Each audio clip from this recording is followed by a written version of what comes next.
Soy aquel que puede estar con ustedes en esta mañana para estudiar la palabra de Dios, que es siempre muy reconfortante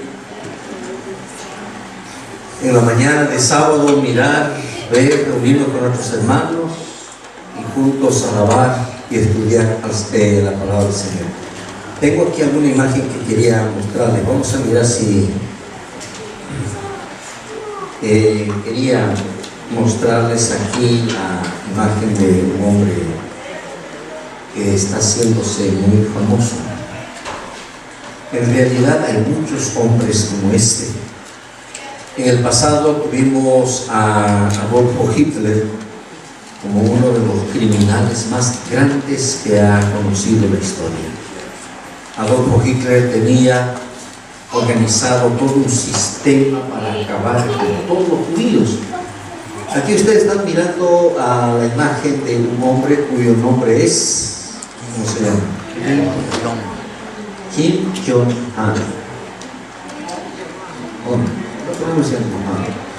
Aniquila a sus rivales. Este es el presidente de Norcorea.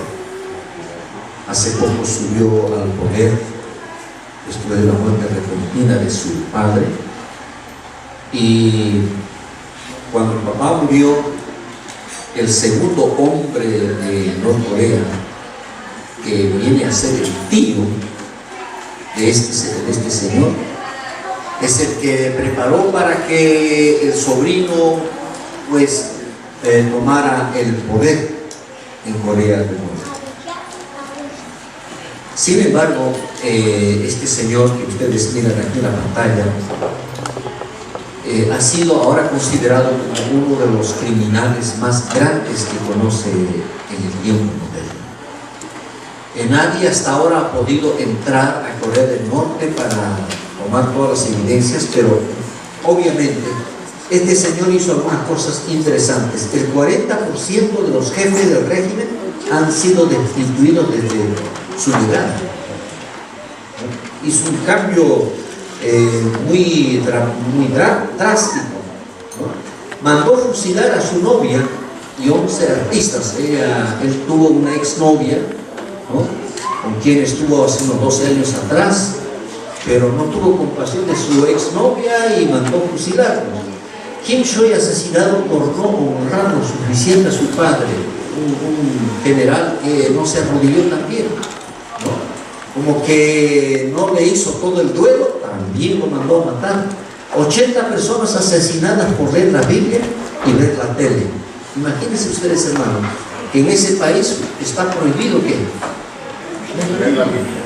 pobre de aquel que se declare ser cristiano, adventista o católico, testigo, se ha convertido en una nación muy sanguinaria. Van a mirar ustedes la siguiente imagen. Aquí está el tío. Este es el hombre que se encargó para que Kim tomara el control, tomara el poder, fue su asesor. Y Johnson era el segundo hombre en el poder allá en Corea del Norte. O sea, después del padre, el que más autoridad tenía era este señor, tío de Kim. Pero cuando Kim subió al poder, mire lo que hizo. Esto dice las noticias. El año pasado, en el mes de diciembre, el 12 de diciembre, mandó matar a su hijo, mandó fusilarlo.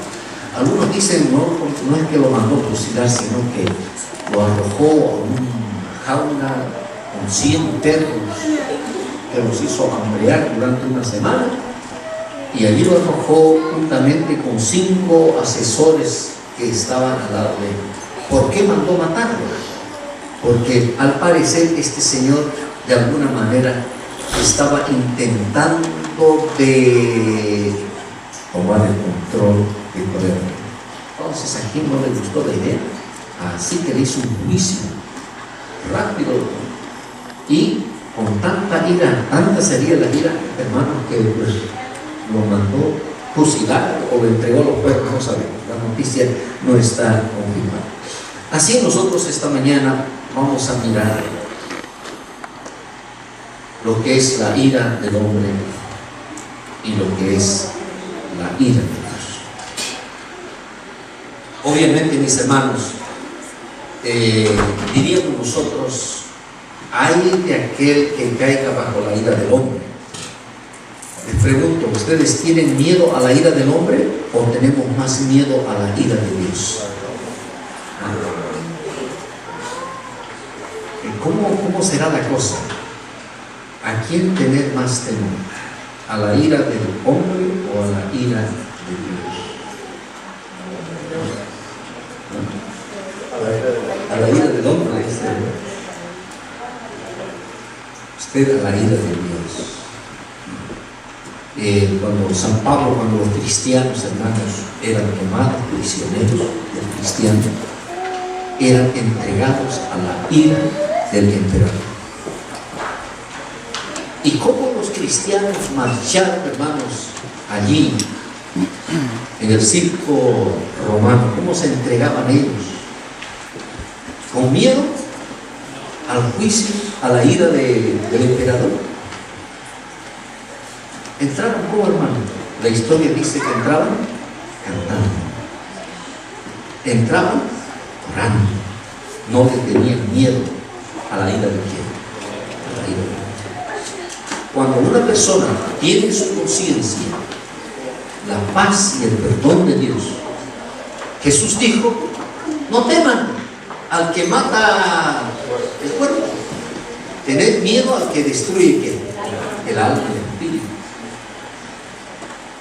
Para entender un poquito el tema de la ira y la gracia de Dios, nosotros vamos a leer dos libros de la Biblia. No vamos a lograr leer todo porque uno de los libros es conocido, otro de los libros no es tan conocido. Y estos dos libros de la Biblia fueron dirigidos a una nación, a un pueblo. El pueblo se llamaba Nínive. ¿Cuál es el primer libro del Antiguo Testamento que trata solo de Nínive? ¿Cómo se llama este libro? El libro de Jonás. Y ustedes conocen la historia de Jonás, cómo Dios lo llamó, y Jonás, en lugar de irse a Nínive, ¿a dónde se fue? No compró su boleto y había un barco que estaba partiendo para... ¿dónde queda Tarsis? Allá, por acá, por allá. Tarsis, hermanos, a la mayoría de los investigadores dicen que Tarsis es España, una región, una parte sur de España. O sea que se estaba yendo, pero hermanos, al fin del mundo, ¿no? Allá en un extremo, y Nínive estaba hacia este lado. Nosotros conocemos la historia de Jonás, pero Dios, ¿qué hizo con Jonás, hermanos? Dios lo persiguió. Dios lo encontró. Yo les hago una pregunta: ¿podrá alguien escaparse de Dios? ¿Podrá alguien huir de Dios? Hermano, usted puede intentarlo, a ver cómo le va. Y todos aquellos que intentaron huir de Dios, mis hermanos, al final tuvieron que hacer los designios de quién, los designios de Dios. Jonás, hermanos, tuvo que volver en un submarino, y el submarino lo dejó en la playa, y de allí marchó para ¿dónde, hermanos? Marchó para Nínive. La historia de Jonás lo sabemos. El otro libro que habla de Nínive es el libro de Nahum. Curiosamente, Jonás tiene 4 capítulos y Nahum tiene 3 capítulos. Ambos libros tratan de la ciudad de ¿quién? De Nínive. Dicho de otra manera, mis hermanos, Dios mandó a Nínive 2 grandes profetas. Nosotros los llamamos profetas menores. Estos 2 libros están destinados exclusivamente a la ciudad de Nínive. Y cuando nosotros decimos hablar de Nínive, estamos hablando no de sus construcciones, no de sus palacios, no del dinero. Cuando hablamos de las ciudades, estamos hablando de quiénes, de la gente, de las autoridades, del rey, de las esposas, de los hijos, de las familias, de las personas. Entonces ustedes van a encontrar algo interesante en Nínive. Voy a mostrarles la siguiente imagen. creo que aquí está, para que ustedes tengan un poquito de idea. Esta es la ciudad de Nínive, así como lo pintaron, ¿no? Al parecer fue así. ¿Por qué? Porque estaba a orillas de un río, está a orillas de un río. Este es el río Tigris, ¿no? Allá en las regiones de Siria. Los arqueólogos, hermanos, han tomado sus lampas, sus picos y han empezado a desenterrar, y se dieron cuenta que se puede identificar bien cuánto era realmente la ciudad, porque están todavía los muros, ahí están los cimientos, están las puertas, y se han encontrado los palacios. Hay cosas interesantes que descubrieron allá en la ciudad de Nínive.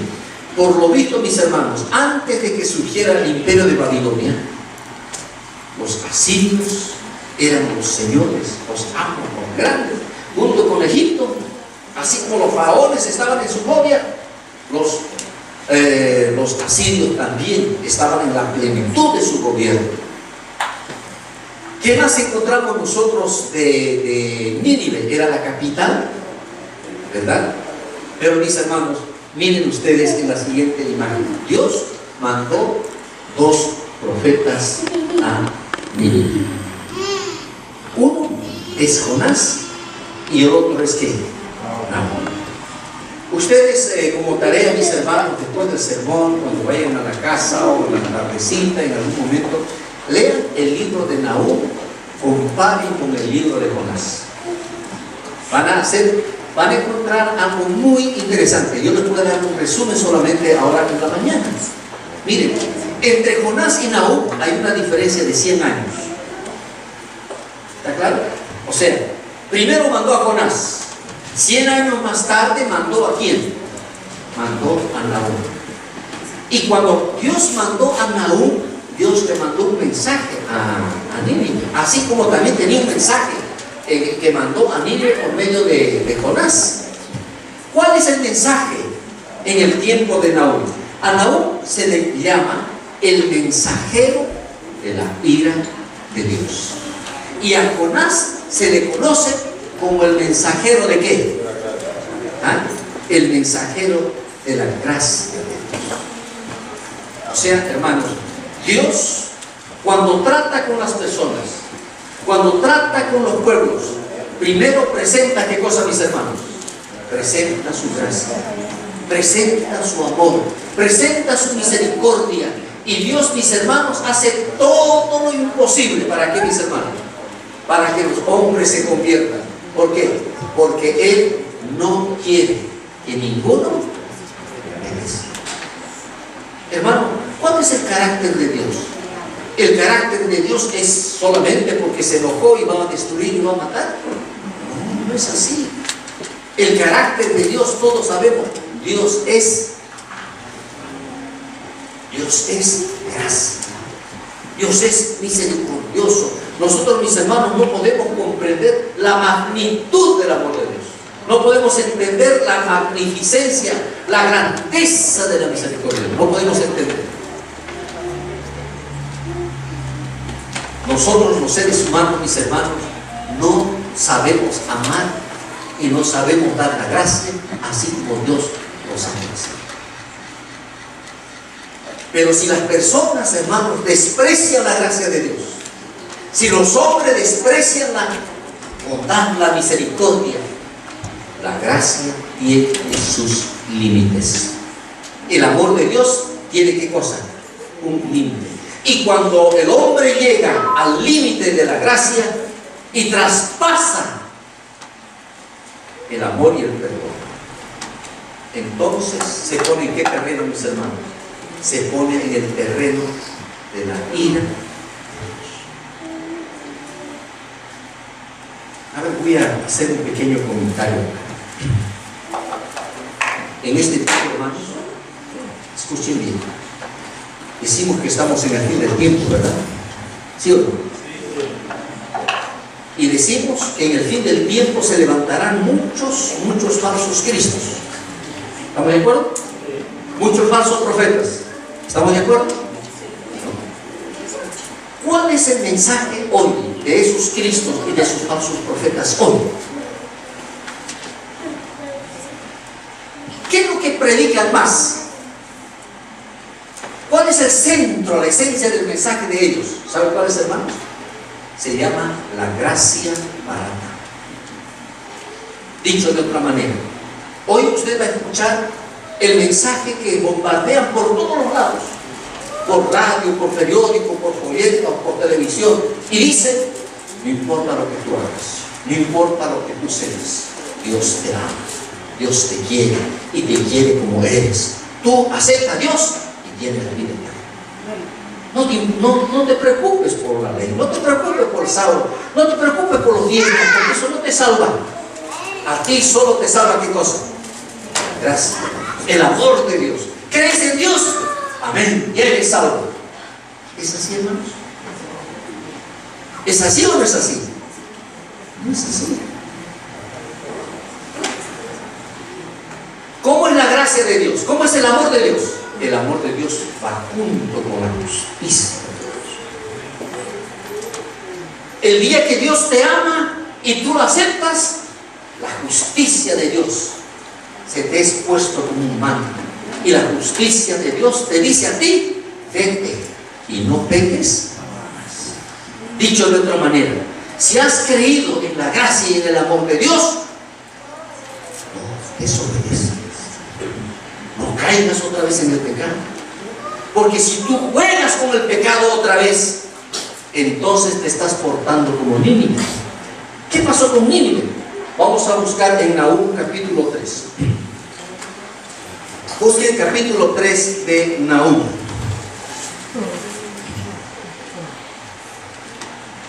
Muy bien. Todas las Biblias, por favor. Todas las Biblias. Ninguna Biblia va a quedar cerrada en esta mañana. Biblias grandes, Biblias chicas. Abuelos, tíos, papás, mamás, todos en el libro de Nahum.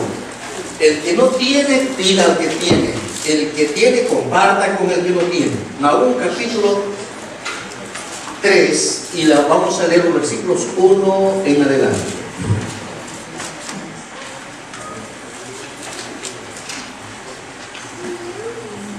¿Qué página está el libro de Nahum? ¿Qué página? Porque algunos veo que no lo encuentran. A ver, vamos a ver eso. Muestra de que necesitamos leer más la Biblia, buscar más la Biblia. Vayan ustedes a su índice y allí van a encontrar la página, ¿no? Muy bien. Busquen su Biblia, Nahum capítulo 3. Muy bien. Ok, ahora sí, algunos ya ubicaron en su índice y está la página. Vamos a leer. Muy bien. Nahum capítulo 3, versículo 1, probablemente hasta el 4. Capítulo 3, versículos 1 al 4. ¿Estamos listos para leer, hermanos? Muy bien, leen conmigo. Dice: ay de ti, ciudad sanguinaria. ¿Quién? Nínive. Toda llena de mentira y de rapiña, sin apartarte del pillaje. Chasquido de látigo y fragor de ruedas, caballo atropellador y carro que salta. ¿Qué más? Jinete enhiesto y resplandor de espada, y resplandor de lanza, y multitud de muertos, y multitud de cadáveres, cadáveres sin fin, y en sus cadáveres tropezarán. ¿Qué más dice? A causa de la multitud de las fornicaciones de la ramera de hermosa gracia. ¿Qué más? Maestra en hechizos, que seduce a las naciones con sus fornicaciones. ¿Qué más? Y a los pueblos con sus hechizos. Pregunto, ¿cómo era la condición moral de Nínive? ¿Cómo era la condición social en Nínive? ¿Cuál era la calidad de vida de Nínive? ¿Cómo eran las autoridades que gobernaban Nínive? ¿A qué se dedicaba la gente en las noches? ¿Cómo era? ¿Qué idea tienes después de que lees este texto?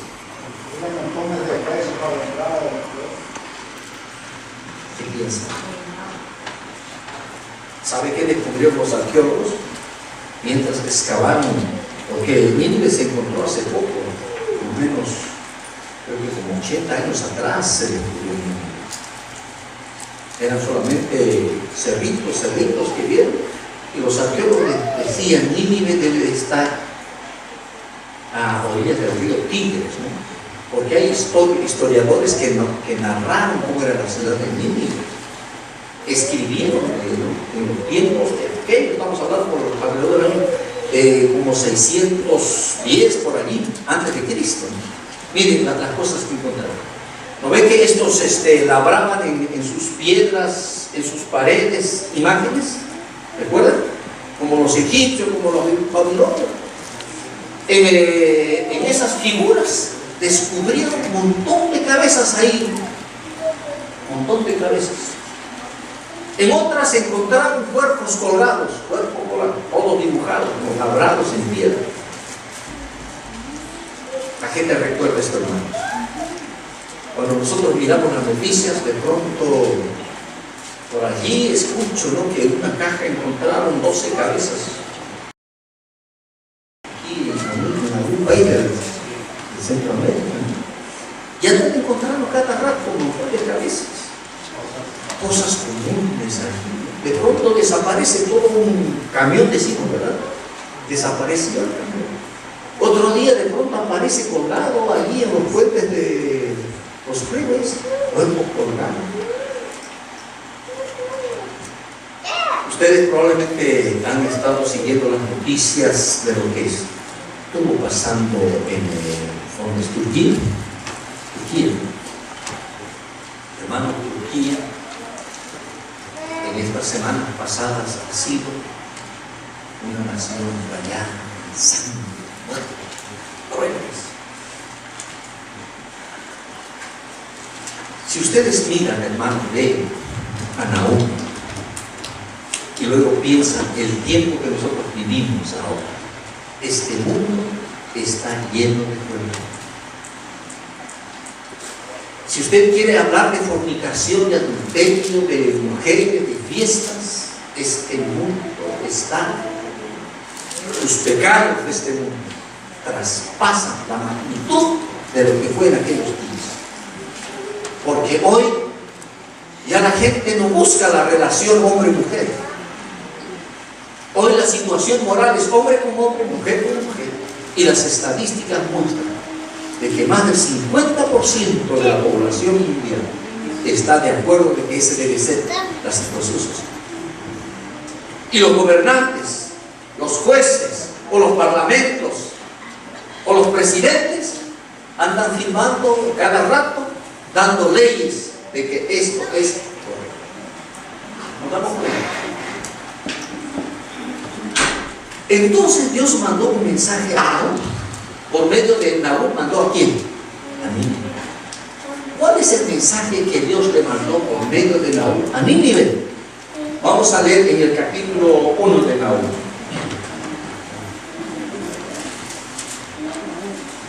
Versículos 1, 2 y 3. ¿Cuál es el mensaje de Dios para Nínive?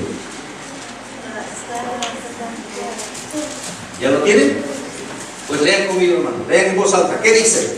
Profecía sobre quién? Sobre Nínive. Libro de la visión de Nahum del Cos. Jehová es Dios celoso y vengador. ¿Qué más? Jehová es vengador y lleno de indignación. Se venga de sus adversarios y guarda enojo para sus enemigos. ¿Qué más dice?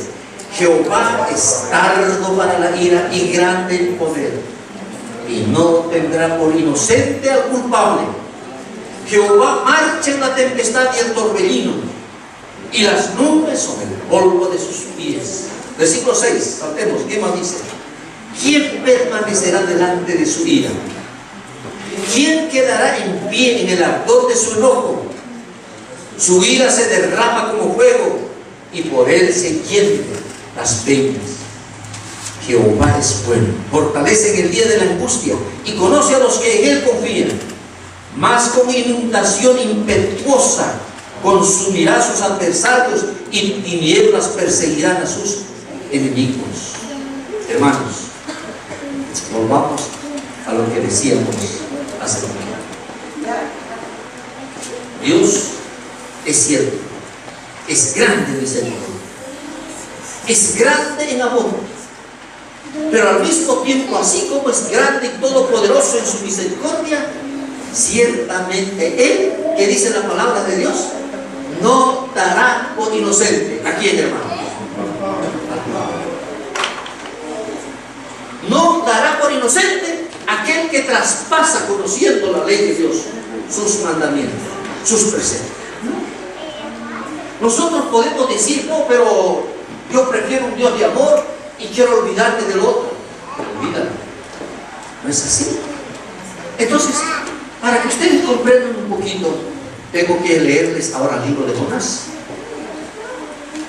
Vamos a mirar el libro de Jonás y luego miraremos en qué terminó Nínive. Jonás fue enviado ¿cuánto tiempo antes de Nahum? ¿Cuántos años antes fue enviado Jonás a Nínive? ¿Cuántos años?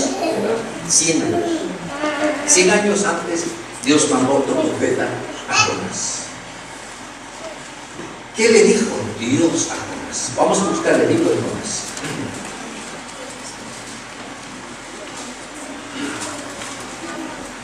Capítulo 1, versículo 2.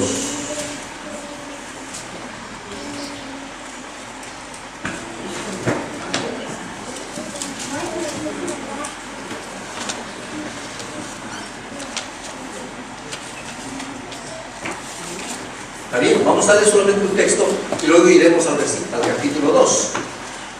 Muy bien, a ver, hermanos, lean ustedes qué dice el capítulo 1 y el versículo 2. Leamos en voz alta. ¿Qué dice? 1, 2. Levántate y ve a Nínive, aquella gran ciudad, y pregona contra ella. ¿Por qué? Porque ha subido su maldad delante de ella.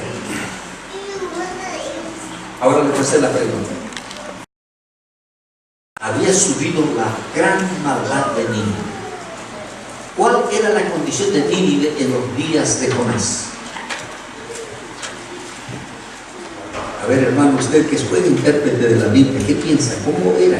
¿Por qué nos dice, ha subido la gran maldad de Nínive? Mi pregunta es, ¿cuál era la condición de la ciudad en los días de Jonás? Ya sabemos cómo era en los días de Nahum.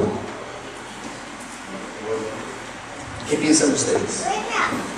Hermanos, escuchen bien. La situación moral, social de Nínive en los días de Jonás era tan igual como los días de Nahum.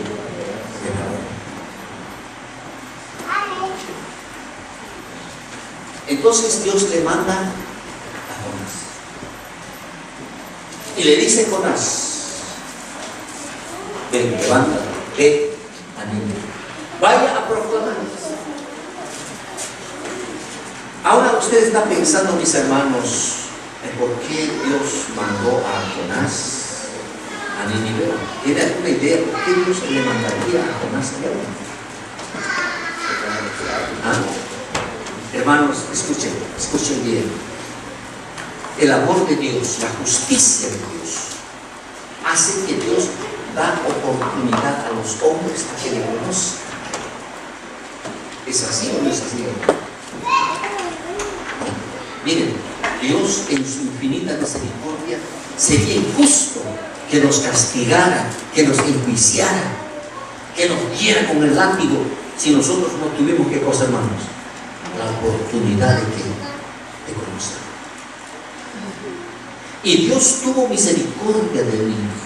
Y Nínive era una ciudad acabada, moralmente. La situación de seguridad, la situación de la ley, de la justicia, no existía en la ciudad. De tal manera que la maldad de Nínive había subido a tal grado que Dios estuvo dispuesto a destruirlo y lo manda a Jonás. Y nosotros, resumiendo la historia, volvemos a Jonás recorriendo las calles de Nínive. ¿Qué dijo Jonás en las calles de Nínive? Capítulo 3, versículo 4. Capítulo 3, versículos 4 y 5. Y 6 también vamos a leer. ¿Ok? Pues claro, conocemos la historia, pero vamos a leer aquí este texto. ¿Qué dice, hermanos? Y comenzó Jonás a entrar por la ciudad. ¿Tiene la Biblia abierta? Está leyendo conmigo, ¿no? Dice, camino de un día y predicaba diciendo, de aquí a 40 días Nínive será destruida.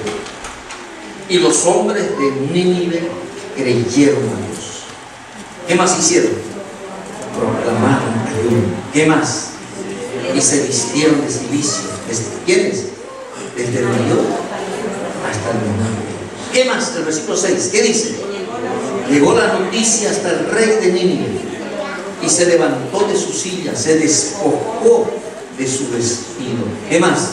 Se cubrió de silicio y se sentó sobre ceniza e hizo proclamar y anunciar en Nínive por mandato del rey y de sus grandes, diciendo, hombres, animales, bueyes, ovejas, no gusten cosa alguna, no se les dé alimento ni beban agua, sino cúbrase de silicio hombres y animales, y clamen a Dios fuertemente, y conviértase cada uno de su mal camino y de la rapiña que hay en sus manos.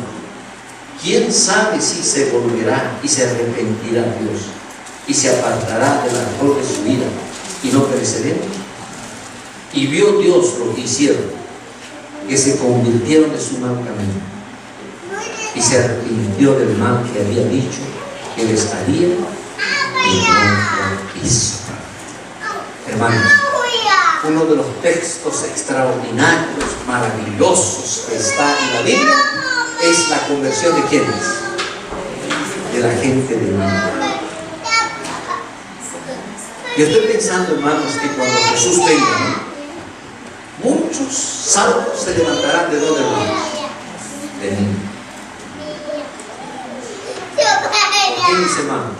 Porque la gente de Nínive se convirtió, escuchó sobre el juicio, escuchó sobre el castigo, entendieron la ira de Dios, se dieron cuenta que la actitud y la conducta de ellos no era correcta. Entonces cambiaron su vida, transformaron sus actitudes y reconocieron al verdadero Dios. La historia no lo dice en sus papeles. Esto solamente está en los registros del cielo. Y yo tengo la seguridad, hermano, de que mucha gente, quién sabe, el mismo rey del que habla aquí en el libro de Nínive, se santificó. ¿Cuántos años vivía la gente promedio en ese tiempo, hermanos? Promedio de vida que era 80, 70, ese era los años de vida. ¿No? Estamos hablando de los días estos. Entonces, cuando el rey se convirtió, mis hermanos, probablemente tendría sus 60 años, algo así, ¿no? 70 años, y su gente. Entonces, luego vino una generación y después vino otra generación.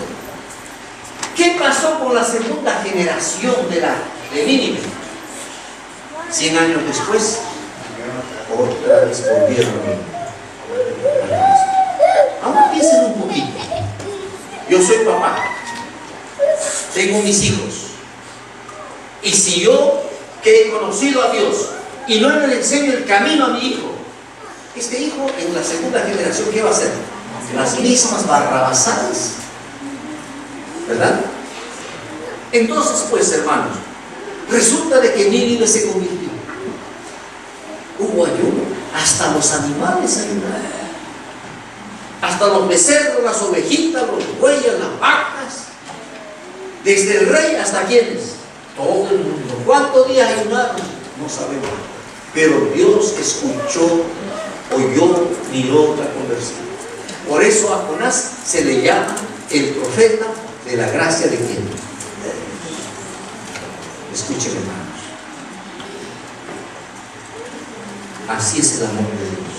Dios mira a las naciones. Dios mira, por ejemplo, a Venezuela. Dios mira a Cuba. O no, o el que no piensa bien por ellos. Dios mira a las naciones. Nosotros sabemos que es gente buena, gente mala. Yo por mí diría, Señor, mejor mátalo, sácalo porque está haciendo sufrir mucho, ¿no? Pero no es así, Dios nos ama. Así como nos amó la gente de Nínive y le dio la oportunidad a ellos. Y Dios le mandó ¿a quién? A Jonás. ¿Saben, hermanos? En este tiempo en el que hay tanta degradación de valores, nosotros miramos a nuestro vecino, miramos al frente, miramos a nuestros compañeros, el jefe, los que trabajan, los miramos como que todos fuesen como ninivitas, crueles. Sin embargo, usted está allí como el profeta de la gracia de Dios. Nosotros estamos allí como Jonás para decirles lo que va a acontecer. ¿O no creen así, mis hermanos? ¿Cuál es el papel que tenemos nosotros en este tiempo, en este escenario de la historia? ¿Qué papel nos dio Dios a nosotros? Nosotros somos el Jonás de este tiempo. Pero usted puede estar como Jonás, escapando de Dios. Usted puede estar como Jonás. ¿Dónde lo encontraron a Jonás cuando escapaba, cuando huía? Cuando el barco, hermano, se sacudía, cuando el barco estaba hundiéndose, ¿dónde es que lo encontraron a Jonás? Hermanos, escuchen.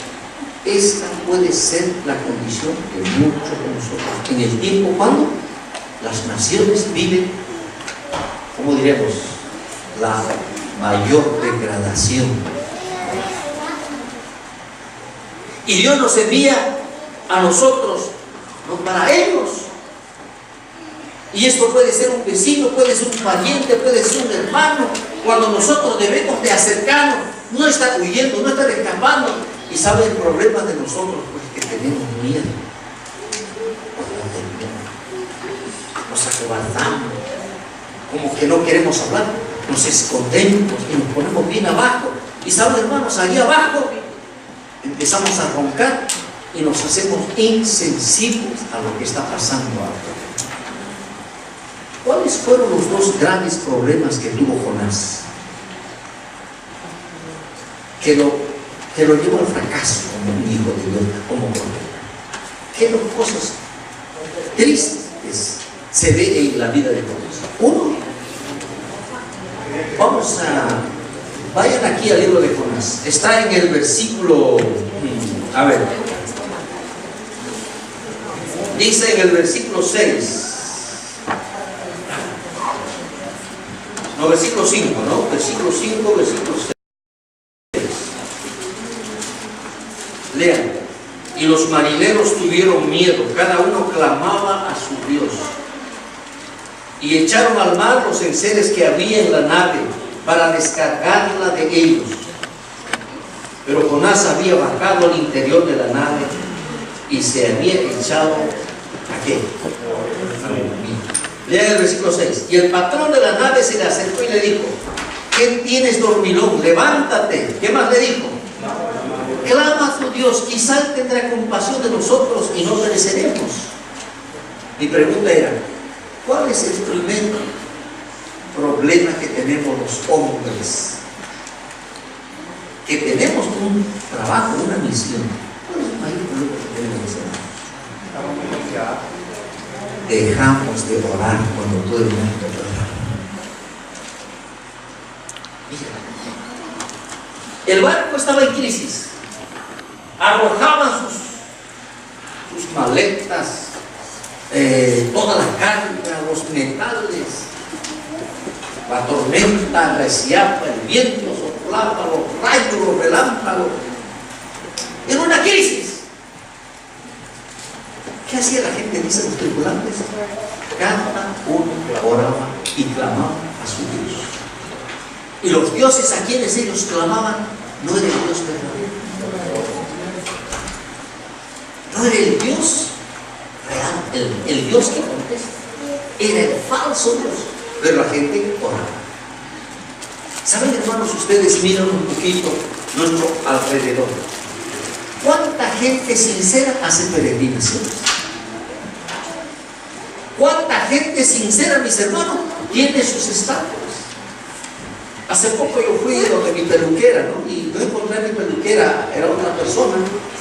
Y entonces, pues hice conversación, entonces, y le digo, usted es nueva, ¿no?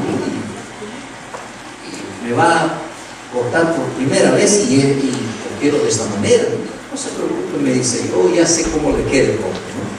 Y mientras hacía el corte, pues hicimos conversación y le digo, pues noto que usted está un poquito enferma, ¿no? Porque se movía con dificultad, ¿no? Un poquito que se movía así, ¿no? Está mal, está en rehabilitación, se está cuidando. Y me desenvolvió la historia, un rollo de película. ¿Por qué? Porque dice, tuvieron un accidente aquí en México, cuando era todavía novia. Ella estaba de novia y su hermana también estaba de novia, enamorados con su novio, y de pronto pues chocaron allá. Al mes, a la semana, no sintieron el problema. Después que se casaron, vino las consecuencias del accidente y el cuerpo se le paralizó. Ella fue al médico. El médico le dijo, en 6 meses usted va a estar totalmente inmovilizado. ¿Por qué? Porque su enfermedad es progresiva y ya está paralizado parte de su cuerpo, y en tanto tiempo usted va a estar así. Y ella no le hizo caso, pero a los 6 meses estuvo, como se dice, totalmente inmovilizado. El Señor me dice, pero yo hablé a Dios, yo hablé a mi Virgen, yo soy guadalupana, y le hice una promesa a mi Guadalupe. Me fui a Guadalupe, le llevó a su esposo y le dijo, tenemos que hacer esto y aquello. Y me contó las cosas que hizo, y me dijo, la Guadalupe, mira cómo me tiene ahora caminando. ¿Sabe, hermano? Millones de personas hoy en día claman a su Dios, claman a su manera, tienen fe en ese Dios. Pero dice, que dice la Biblia, que en ese Dios verdadero. Y el que conocía al verdadero Dios, Jonás, y el Dios verdadero que podía escuchar, ese profeta estaba condenado. Y Nínive estaba condenada por Dios.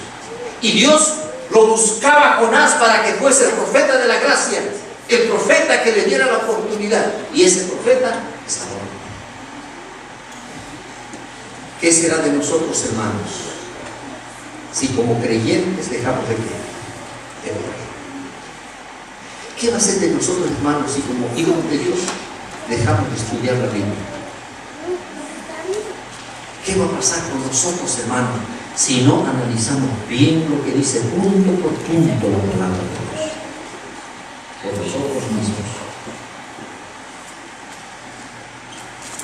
Porque a veces nos conformamos con escuchar lo que dice el pastor, con lo que dice el predicador, pero eso no es esencial. Usted tiene que convencerse por sus propios ojos lo que dice quién, la palabra de Dios, y orar al verdadero Dios.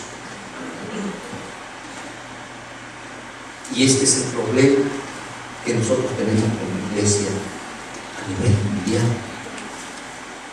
Hay ciertas estadísticas que han pasado ahora para un poquito mirar cómo está el mundo cristiano, ¿no? Ese es otro tema. El segundo problema que encontramos en Jonás es lo siguiente. Jonás dijo, a mí no me importa la gente. Yo me salvo, ese es, me salvo como puedo, a mí, ¿qué me importa? Muere, que muere. La indiferencia, ¿a qué, hermanos? A la situación de los que están a nuestro alrededor. Y saben, hermano, este es un tema bien triste. ¿Por qué, mis hermanos? Porque al parecer nosotros optamos por la misma actitud. ¿Qué me importa los problemas de Dios? Pero ese no es el plan de Dios. Elena después dice que cada uno que ha nacido como hijo del reino de Dios, nace como ¿qué? Nace como un misionero. Usted y yo, mis hermanos, somos el Jonás que Dios tiene para mí, que vive la situación más triste y miserable de su historia. Y sabe, hermano, que usted seguirá siendo el Jonás hasta cuando en el reloj de Dios termine el tiempo de gracia. ¿O no es así? Hasta ese día usted seguirá siendo el Jonás. Ahora, escuche una cosa. A su comida y la puerta lavada a revolcarse en el cielo.